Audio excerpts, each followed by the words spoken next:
At 65, Celine thought motherhood was a dream long buried until a routine checkup revealed she was 2 months pregnant, despite not having been intimate for years. How could this be possible? Was it a miracle, a medical anomaly, or something far more unsettling? Like this video, drop your thoughts in the comments, subscribe for more unbelievable true stories, and keep watching to uncover the shocking truth Celine discovered. Celine had always been a woman who defied the odds. Growing up in a small town where people didn't believe in big dreams, especially not for women, she was different. Even as a young girl, she had the kind of ambition that made people uncomfortable. Most girls her age were expected to marry young, settle down, and perhaps work a modest job. But Celine had no interest in that. She wanted more. She wanted to break into a world dominated by men and prove her worth in an industry that wasn't designed for women. By the time she was 22, she had graduated with honors from one of the top engineering schools in the country. She was one of only 3 women in her class. It was a milestone, yes, but the real struggle was just beginning. Finding a job as a female engineer in the late 70s wasn't easy. The rejection letters came one after the other, each one polite but firm in their reluctance to hire a woman for a position that was traditionally male-dominated. Her parents, well-meaning but narrow in their vision, urged her to consider teaching or administrative work instead. Why not settle down with a nice man and start a family? They'd ask her at every family gathering. But Celine was stubborn. She didn't want to settle for anything. She wanted to design, to create, to stand alongside men on construction sites and prove that she could do the job as well as, if not better than, any of them. It was during this time, while fighting for a chance, that she met Cormac. He was charming, intelligent, and supportive of her goals, or so it seemed.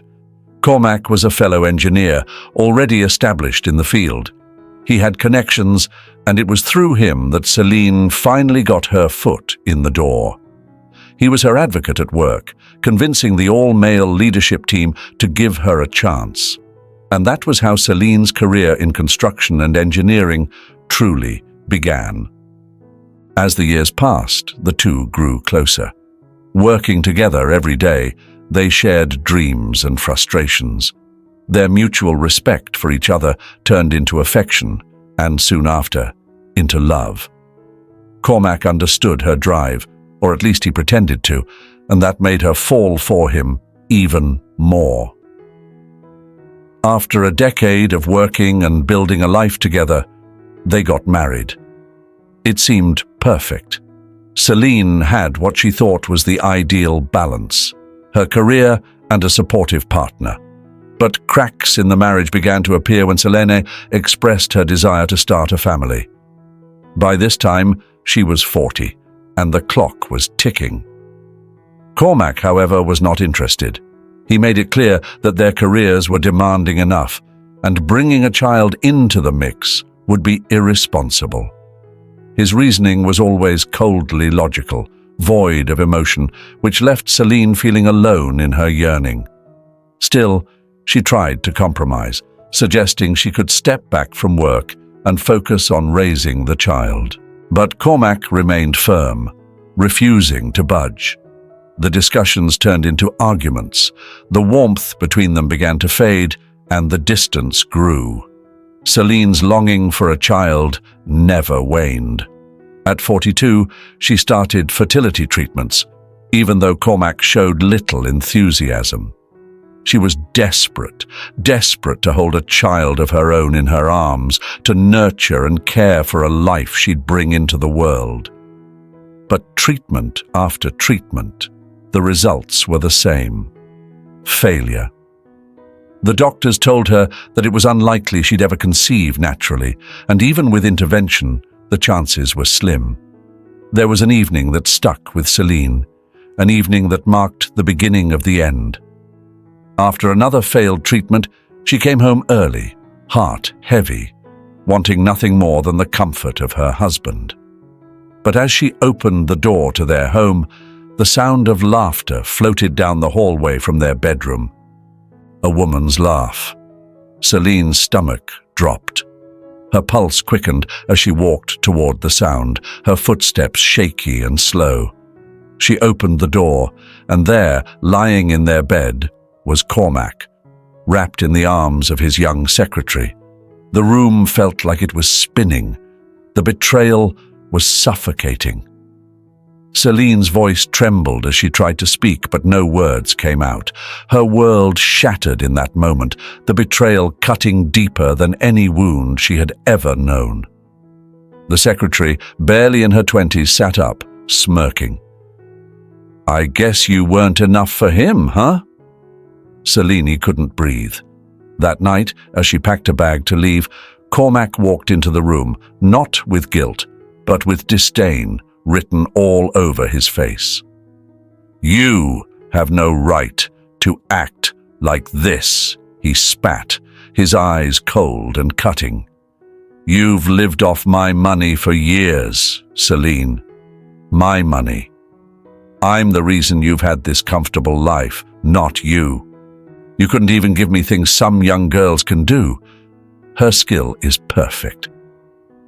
Celine froze, her hands gripping the handle of her suitcase. "How could you say that? I've worked, He cut her off, his voice growing louder, angrier. "Worked? You? You've been useless to me for years. You couldn't even get pregnant when we tried. What good are you, huh? You're just some washed-up old woman who can't even keep her husband happy. No wonder I looked elsewhere." Tears burned at the corners of Celine's eyes, but she held them back, her chest tightening. "Cormac, how can you say these things after everything we've been through?" He sneered, pacing the room, his anger spilling out. "You always wanted everything, Celine, the career, the house, the kids. Well, guess what? I didn't. You pushed, and now look where we are. And now you're standing there thinking you have the right to be angry or jealous. You're nothing to me. Nothing." Celine couldn't hold it in any longer. The years of trying, of sacrificing her dreams of motherhood, of bending over backward for a marriage that had clearly meant nothing to him. It all came crashing down. "I gave up everything for you, Cormac. I wanted a family. I needed that. I wanted us to be something more, but you've never cared, have you?" Cormac laughed, but there was no humor in it. "A family. You couldn't even give me a child. That was the one thing you were supposed to do as a wife. And you failed. So yeah, I found someone younger, someone who can actually keep me satisfied. You should be grateful I didn't throw you out sooner." The cruel words hit her like a physical blow, each one sinking deep, twisting inside her like a knife. The room felt smaller, suffocating. She stared at the man she had spent over 20 years with, the man she thought she knew, and realized just how much she had been living a lie. You don't mean that," Celine whispered, though deep down she knew he did. "Oh, I do," he said with a finality that left no room for doubt. "You're done, Celine. Go cry about it if you want, but I'm not apologizing. I've moved on." And with that, he turned his back on her, leaving her standing there, shaking with anger, grief, and humiliation. After the divorce was finalized, Celine took all the pain, all the grief, and channeled it into her work. She worked harder than she ever had before, often the first to arrive at the office and the last to leave.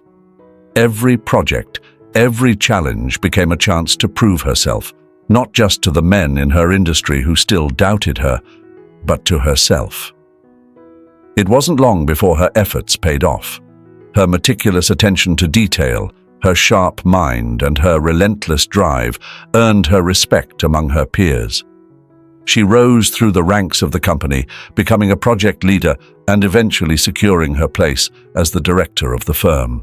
Under her leadership, the company expanded, taking on larger, more prestigious projects, and Celine became a well-known name in the construction industry. By the time she was 55, Celine had achieved more than she had ever thought possible in her career. She'd led the design and construction of several landmark buildings, received numerous awards, and was regularly invited to speak at conferences about women in leadership and engineering. Her career became her legacy, the thing that filled the void left by her personal life. Despite her success, there were still moments of loneliness, moments where she would see a mother and child in the park or hear stories about her friends' grandchildren, and the familiar ache in her chest would return. But she had learned to live with it, to carry it without letting it consume her. At 65, Celine decided it was time to step back. She had spent so many years pushing herself, proving herself, and she had finally reached a place where she was content with what she had achieved. Retirement wasn't something she feared. In fact, she welcomed it. It wasn't about slowing down. It was about living life on her own terms for the first time in years. The day she handed in her resignation was both bittersweet and liberating. As she packed up her office, memories of the woman she used to be flooded her mind. She had come so far from the young girl who had to fight for every opportunity, from the woman who had once felt small in the shadow of her husband's betrayal.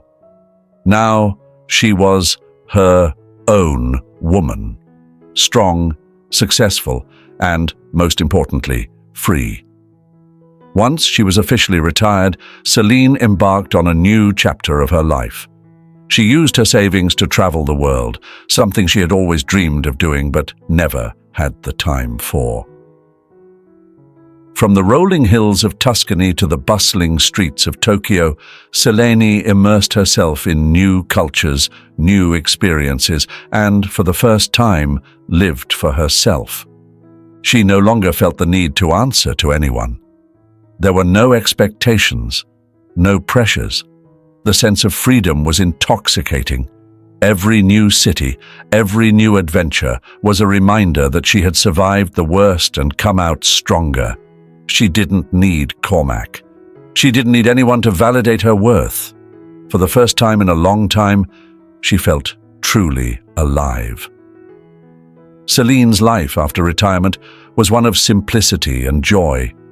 She spent her days gardening, reading, and hosting dinners for her close friends, many of whom admired her for her resilience and independence. She became something of a mentor for younger women in the industry, often invited to give guest lectures or mentor young female engineers. Though she never remarried, Celine didn't regret her choice. She had learned to love her own company and found fulfillment in the life she had created. The quiet moments, sipping tea on her porch while watching the sunset, were the most peaceful of all. There were days when she thought of Cormac, but those thoughts no longer held the same sting. It was a quiet autumn afternoon when Celine first saw him again. The leaves were turning their warm hues of amber and crimson, a sharp contrast to the chill in the air that crept into her bones as she stood at the front door, staring at the man she once loved. Cormac stood before her, looking far older than she remembered. His once confident posture was slumped, and the sharpness of his eyes, the very eyes that once captivated her, was dulled by time and what appeared to be defeat. She hadn't seen Cormac in years. After the divorce, he had disappeared into his new life, leaving her to pick up the pieces of her broken heart. But here he was, standing on her doorstep, looking every bit as lost as she had felt all those years ago. "Celine," he said softly, his voice barely more than a whisper. "Can I come in?" Celine hesitated for a moment, her hand gripping the edge of the door. Memories flooded back, memories of betrayal, of broken promises, and of the nights she cried herself to sleep, wondering what she had done wrong. But something else tugged at her heart too. 20 years of shared life. 20 years of moments, both good and bad. She couldn't just close the door on him, no matter how much he had hurt her. Without a word, she stepped aside, allowing him to enter the home they had once shared. They sat at the kitchen table, the same one they had shared countless meals over. The silence between them was thick, weighed down by years of unresolved emotions. Cormac looked at his hands, now weathered and trembling slightly before finally speaking. "I lost everything," he began, his voice cracking. "That girl, the one I left you for. She took it all, the house, the money, everything. I trusted her, Selene. I thought she loved me, but she was just using me."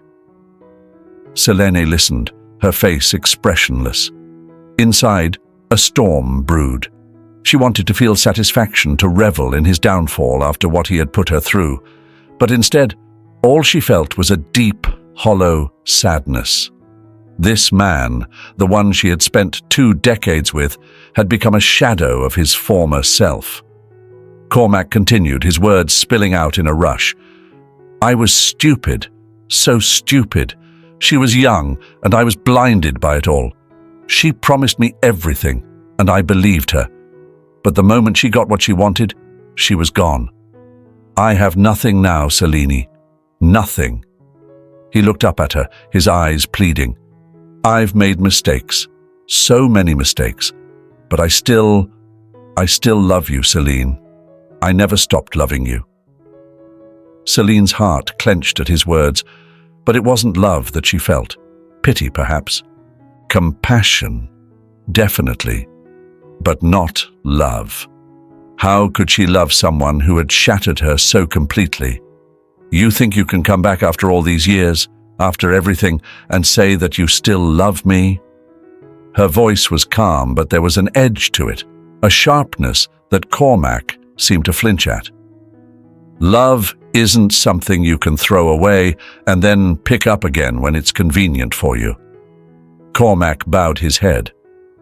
"I know I don't deserve your forgiveness, but I'm begging you, Selene. I have nowhere else to go." Selene studied him for a long moment. He was broken, and no amount of pride could hide that. She should have been happy to see him like this, to witness the man who had humiliated her face his own downfall.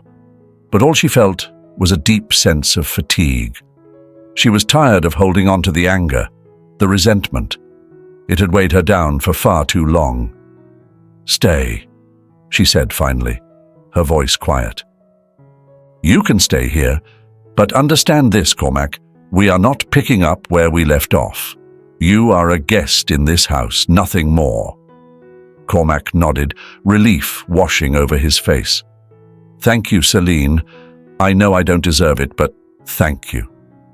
And so, Cormac moved back into the house they had once shared. But it wasn't the same. The years had changed them both. Selene no longer looked at him with the warmth she once had. The love she had felt for him had been burned away by years of pain. But there was still something, a lingering connection that went beyond love. It was the history they shared, the life they had built together, even if it had crumbled in the end. In the weeks that followed, Cormac tried to rekindle the spark that had once existed between them. He would linger in the kitchen while she cooked, offering to help, reminiscing about old times. He tried to bring up their past, talking about trips they had taken or the time they had spent working side by side. But Selene remained distant. She had closed that chapter of her life, and there was no going back. "I don't love you anymore, Cormac," she said one night, her voice firm but not unkind.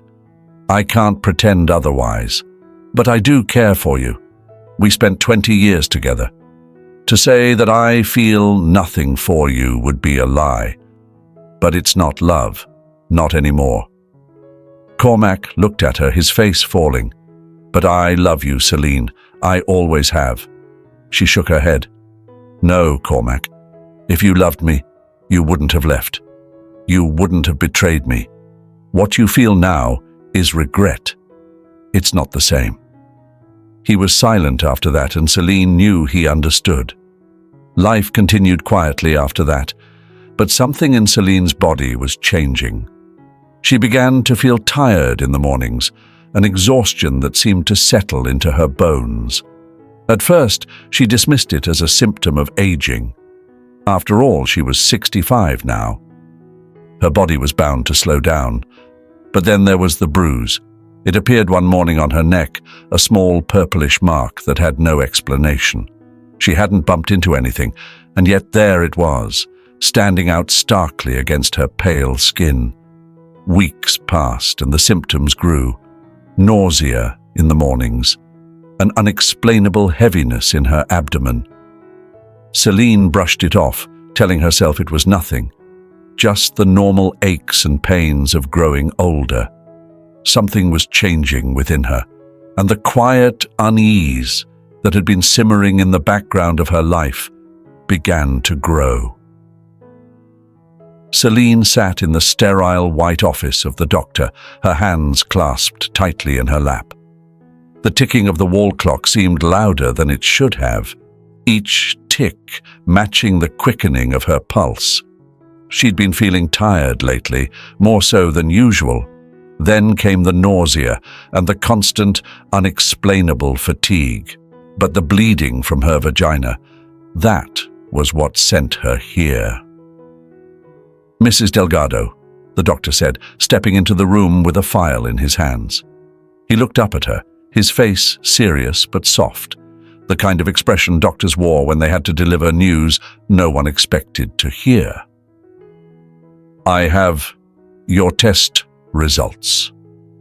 Celine nodded, forcing herself to sit still as a deep, unfamiliar fear gnawed at her insides. She hadn't said it aloud, but in the back of her mind she'd feared the worst. Cancer, maybe? Or some illness that was creeping in, reminding her she was no longer young. The doctor took a seat opposite her, placing the file on his desk. "You're pregnant." The words seemed to hang in the air, so absurd that for a moment Celine thought she misheard. Pregnant? At 65? It was impossible. A cruel joke, maybe, but not her reality. Celine stared at the doctor, her mind scrambling to make sense of it. That's not possible," she managed to say, shaking her head in disbelief. "I'm not pregnant. I'm just tired. It's been a stressful few months, that's all. Stress can do strange things to your body." The doctor remained calm, as if he'd heard denials like this before. "Mrs. Delgado, the tests don't lie. You're approximately 2 months along. I understand that this is a lot to take in, but you need to take care of yourself, especially at your age. This isn't something you can ignore." Celine swallowed hard, feeling a strange mixture of panic and disbelief surge through her. "It's not true. It can't be true. I haven't had—" She stopped short, her voice catching. "I haven't had relations with anyone in years." Her eyes darted away from the doctor's calm gaze as she fought to make sense of what he was saying. The room seemed to close in around her, the sterile walls now feeling suffocating. Pregnant? It was unthinkable. "It's just stress," she repeated, shaking her head as though that could somehow undo the impossible. The doctor's brows furrowed slightly, a sign that he was beginning to piece together more of her story. "You mentioned stress. Can you tell me more about that?" Celine sighed, feeling the weight of the last few months pressing down on her. She wasn't sure why she felt the need to explain everything to this man, a doctor she barely knew. But something about the absurdity of the situation, the sheer impossibility of being pregnant at 65, pushed her to speak. "I'm living with my ex-husband again," she began slowly, her fingers fidgeting in her lap. "Cormac. He came back into my life after losing everything. His girlfriend, the one he left me for, took all his money and ran. And now he's trying to reconnect. trying to win me back, but it's exhausting. I can't keep doing this." The doctor leaned back slightly in his chair, his eyes still on her. "Mrs. Delgado, I know this is a difficult time, but this is more than stress. The symptoms you've described, the bleeding, the nausea, the fatigue, these are signs of pregnancy, and the test results confirm it." Celine sat back, shaking her head more vigorously now. "But how? I told you I haven't been with anyone. Not in that way. It doesn't make sense. I'm too old, too. It's impossible." The doctor paused, his voice becoming more careful now. "You mentioned living with your ex-husband. Is there any chance, even unknowingly, that you may have—" "No!" Celine said firmly, cutting him off.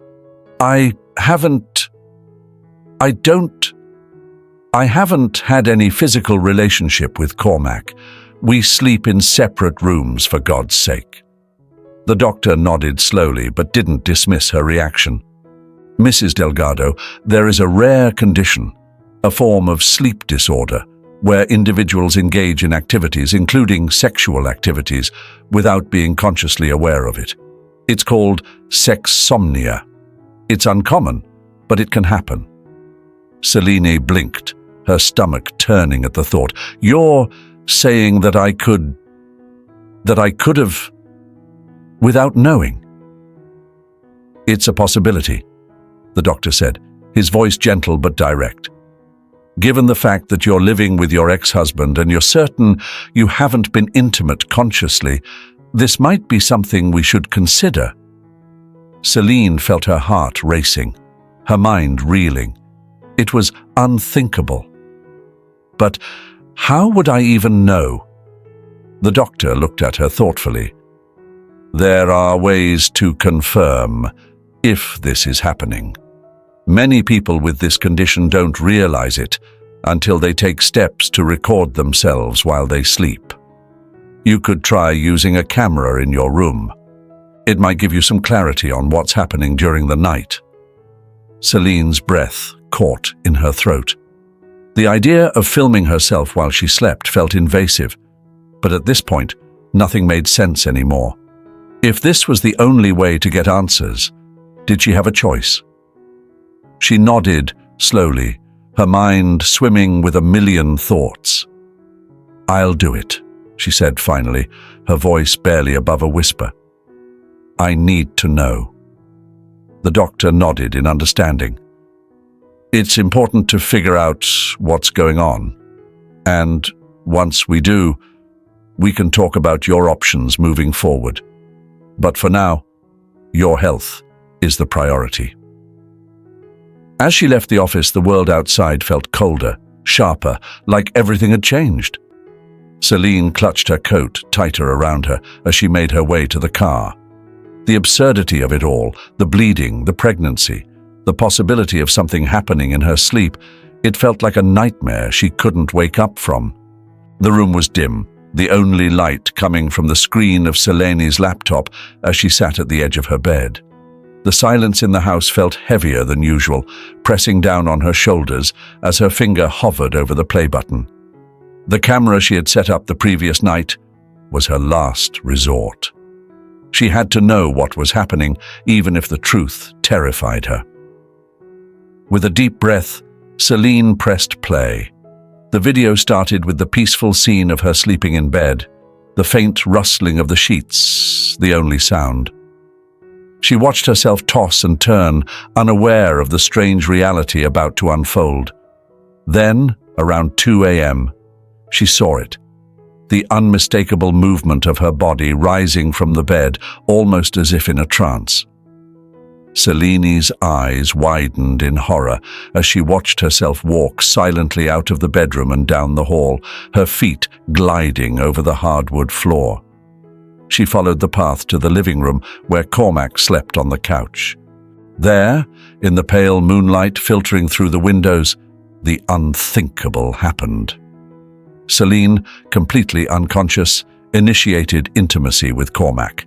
She watched in disbelief as her body moved, her actions beyond her control, beyond her awareness. Her hand flew to her mouth, stifling a gasp. She couldn't watch anymore. The screen flickered as she shut the laptop, her chest tight, her heart pounding in her ears. How could this have happened? She had never felt so disconnected from her own body, from her own life. The reality of the situation hit her all at once. She was pregnant. This wasn't a mistake or a cruel joke. A life was growing inside her.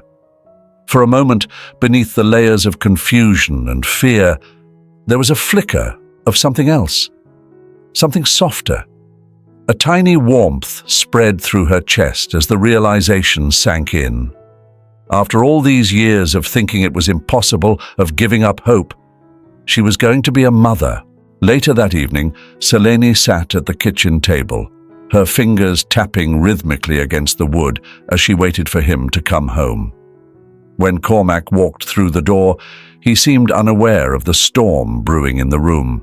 He greeted her casually, as if everything was as it had always been. She wasted no time. "Cormac, we need to talk." He looked at her, raising an eyebrow. "What's going on?" Selene slid the laptop across the table toward him. "Watch." With a shrug, he opened the laptop and hit play. As the minutes passed and the truth of the video unfolded, Cormac's face remained impassive. His reaction was unsettling. No shock, no horror, no remorse. When the video ended, he closed the laptop and leaned back in his chair, a smirk tugging at the corner of his mouth. "Well," he said, crossing his arms, "looks like you're still as fiery as ever, Selene. Even in your sleep you've got an energy." Selene's face flushed with a mix of anger and disbelief. "This isn't a joke, Cormac. I had no control over what happened. I didn't even know it was possible to—" Her voice broke off, unable to finish the thought. "I'm pregnant." The smirk vanished from his face in an instant, replaced by a cold, hard look. "Pregnant?" He said the word like it was poison in his mouth. "At your age? That's ridiculous." "It's not ridiculous," she shot back, her voice trembling. "It's the truth." Cormac shook his head, standing up from the table. "No, I don't believe it. You're 65, Selene. 65. You really expect me to believe you're carrying a child?" "The doctor confirmed it," she said, her voice quiet now, but firm. 2 months along. It's happening, Cormac, whether you like it or not." Cormac let out a bitter laugh, pacing around the room like a caged animal. "You've got to be kidding me. I'm 75 years old. I'm done with that part of my life. I don't want to be changing diapers or running after a kid when I'm this age. I thought we were past all that." Selene stood up, her eyes blazing. "You think I wanted this? You think this was part of some plan? I never expected this to happen, but now it has, and I'm not going to just ignore it." "I don't care what your plans are," Cormac snapped. "This isn't happening. I'm too old for this. We're too old for this. You don't want to spend your retirement raising a baby. I am supposed to be traveling, enjoying life, not raising a child." "Maybe that's what you think," Selene said, her voice breaking. "But I've spent my entire life wanting a family. I spent years trying, years praying for this, and now it's happening. I won't give it up just because it doesn't fit into your idea of what life should be." Cormac's face twisted with anger, his hands clenched into fists. "This isn't about what I want, Selene. It's about what's realistic. You think you can handle a baby at this age? It'll ruin your life." Selene's heart pounded in her chest, her emotions swirling in chaos. But amidst the storm of their argument, that small flicker of warmth returned, stronger this time. She placed her hand on her stomach, feeling the connection to the life growing inside her. She had waited so long for this, too long to let it slip away now. "I'm keeping the baby," she said firmly, her voice steady despite the tears forming in her eyes. I don't care if you don't want it. I don't care if you walk away again. I'm keeping this child." Cormac stared at her, his face a mask of disbelief and fury. "You're out of your mind," he spat. "Don't expect me to have any part in this. I'm not going to waste my last years chasing after a kid I never wanted." Without another word, he grabbed his coat and stormed out of the house, slamming the door behind him. The sound echoed through the empty rooms, leaving Selene standing alone in the silence. For a long moment, she just stood there, her hand still resting on her stomach. The tears that had threatened finally spilled over, but they weren't tears of despair. There was sadness, yes, but there was also something else, something powerful and fierce. This wasn't the life she had imagined. It wasn't the way she had planned to become a mother, but it was her reality now. And as she stood there, with the weight of Cormac's rejection hanging in the air, Selene knew one thing with certainty. She would face this challenge alone if she had to. But she wouldn't turn back. This child, her child, was a miracle, and she would fight for it with everything she had. The doctor's words hung in the air, heavy and clinical. "At your age, Selene, carrying a child to term is extremely risky. We have to consider your health first." Selene sat still, her hands folded tightly in her lap. She was 65, and that fact was undeniable. Her body had begun to show the signs of aging, the fatigue, the aching joints, the quiet exhaustion that crept in by mid-afternoon. But this child, her child, was growing inside of her. How could she give that up? The one thing she had prayed for, yearned for all those years, was finally happening. "I understand the risks," she said softly, though her voice grew stronger with each word. "But I'm not giving up this baby. I've waited too long for this." The doctor sighed and leaned forward, his brow furrowed with concern. "Selene, you need to be aware of what this could mean. The strain on your heart, your kidneys. You're not in your 30s anymore. This pregnancy could be dangerous, even fatal." "I'm aware," she replied, her voice steady, though her heart pounded. "But I'm keeping my baby." News of Selene's pregnancy spread quickly through her small community. The whispers, the pointed stares, and the sideways glances followed her wherever she went. 65 and pregnant? People talked, neighbors judged. Strangers stared at her like she was some sort of sideshow attraction. "She's too old," they said. "What is she thinking, bringing a baby into the world at her age?" The gossip was relentless. Women at the grocery store clucked their tongues in disapproval, and the local coffee shop buzzed with quiet debates about her decision. Some pitied her, shaking their heads as if they knew better. Others outright condemned her, as though Selene had committed some social crime by wanting to be a mother at this stage in her life. But Selene didn't care. She had learned long ago that people would always have opinions, and they were often loudest about things that had nothing to do with them. She focused on her health, on the life growing inside her, and tuned out the noise. The pregnancy itself was no easy journey. Every day brought a new challenge, a new physical struggle she hadn't anticipated. There were days when her body felt like it was betraying her, pushing her to limits she hadn't known existed. Her back ached constantly, and the nausea often overwhelmed her in waves that left her weak and trembling. Sleep became elusive, her body refusing to settle into the comfort she once took for granted. Still, Selene persisted. Every morning, despite the fatigue that settled deep into her bones, she went for her walks around the block, her hand resting lightly on her belly as she breathed in the crisp morning air. She meticulously followed the doctor's advice, eating well, exercising, and resting when needed. She did everything within her power to ensure that her baby would be born healthy, despite the odds stacked against her. And every time she felt the flutter of life inside her, that tiny movement that reminded her there was a child growing in her womb, she smiled. The weight of her exhaustion would lift, if only for a moment, as love filled every corner of her heart.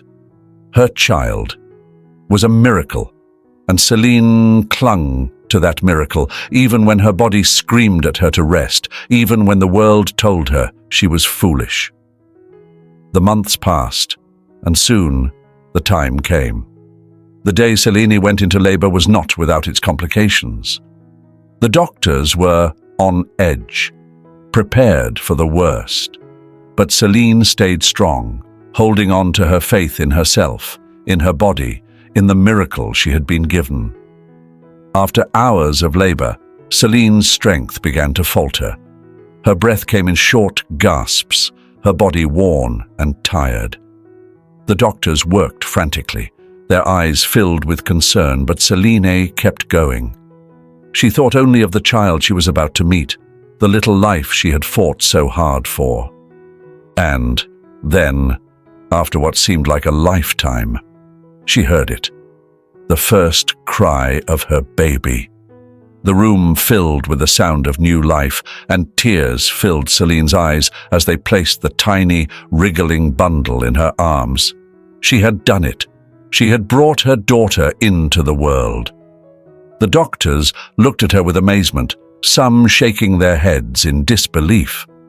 It wasn't supposed to happen like this. Celine had defied the odds, surprised everyone, even herself. "Serafina," she whispered softly, staring down at her daughter's perfect face. "Your name is Serafina." Life with Serafina was unlike anything Celine had ever experienced. At 65, becoming a mother wasn't what society deemed normal, but it was perfect for her. Every sleepless night, every cry for comfort at 3 a.m., every diaper change was a reminder that she had been given a second chance, an opportunity she never thought she'd have. And she cherished it. The moment she heard Serafina's soft cooing from the crib, everything melted away. The love she felt for her daughter outweighed the physical pain, the exhaustion, and the doubts. With every step, Celine found herself adapting, learning the rhythm of motherhood in her older years. She moved a little slower, but with purpose. Every bottle she warmed, every lullaby she sang, was infused with the quiet strength of a woman who had waited a lifetime for this. Still, the challenges were many. As Serafina grew older, Celine realized that the world wasn't as forgiving as she was. The stares from strangers when she pushed the stroller through the park, the whispers when she attended Mommy and Me classes. People couldn't hide their surprise. To them, she wasn't just an older mother. She was a curiosity. "Is that your granddaughter?" a woman at the park asked one afternoon, her eyes wide with curiosity. Celine smiled politely, her voice calm but firm. "No, she's my daughter." The woman blinked, taken aback, and awkwardly excused herself, leaving Celine standing alone by the swing set, her heart heavy with the weight of society's judgments. But she had learned to brush it off. She had fought for this moment, for this life, and no one's opinion could change the love she felt for Serafina. As Serafina grew, the challenges shifted. By the time she started school, the whispers followed her. Other children would point at Celine during drop-off and pick-up, giggling and asking Serafina if that was her grandma. It didn't take long for the teasing to begin. "Why's your mum so old?" one boy had asked in class, his tone full of mockery. Serafina had simply shrugged, her face expressionless as she responded, "Because she's awesome, and she's my mum. That's all you need to know." Though the teasing hurt, Serafina learned quickly to defend herself and her mother. She didn't care that Celine was older. To her, Celine was everything, her source of comfort, her guide, and her biggest supporter. The bond between them grew deeper with each passing year, a connection that transcended age. For Celine, seeing her daughter's resilience brought her immense pride. Serafina was strong, kind, and unyielding in her love for her mother. She never let the whispers or the taunts get to her. Instead, she held her head high, knowing that the love they shared was far more powerful than the judgments of others. Celine, for her part, became deeply involved in Serafina's life at school. She attended every parent-teacher conference, volunteered at school events, and made sure to be present for every milestone.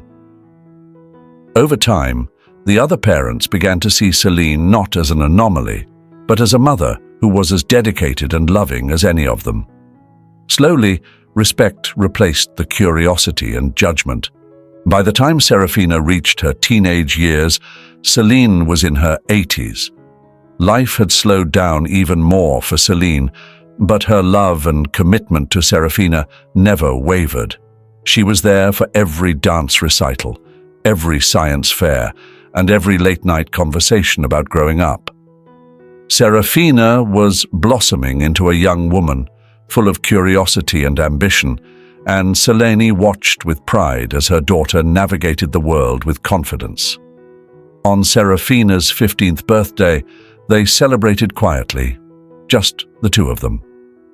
Celine had insisted on keeping it simple, just a small cake and a few close friends. But Serafina had one special request. "I want to dance with you, Mom," she said, her eyes twinkling with mischief. Despite her aching knees and tired body, Celine couldn't refuse. As the music played softly in the background, Serafina led her mother onto the small living room floor. They swayed together, slow and gentle, their movements in sync despite the years between them. It was a moment that neither of them would ever forget, proof that their bond was stronger than time, stronger than age. By the time Serafina turned 18, their story had caught the attention of the local media. A few small articles were written about the miracle baby and the mother who defied age. But as Serafina entered college, the story began to spread beyond their small town. News outlets and even national media picked up on the unique story of Celine and Serafina, celebrating their resilience and love. "How do you feel, being raised by a mother who's nearly 85? One interviewer asked Serafina during a segment on a popular morning show. Serafina smiled warmly, her hand resting gently on Celine's. "I feel blessed.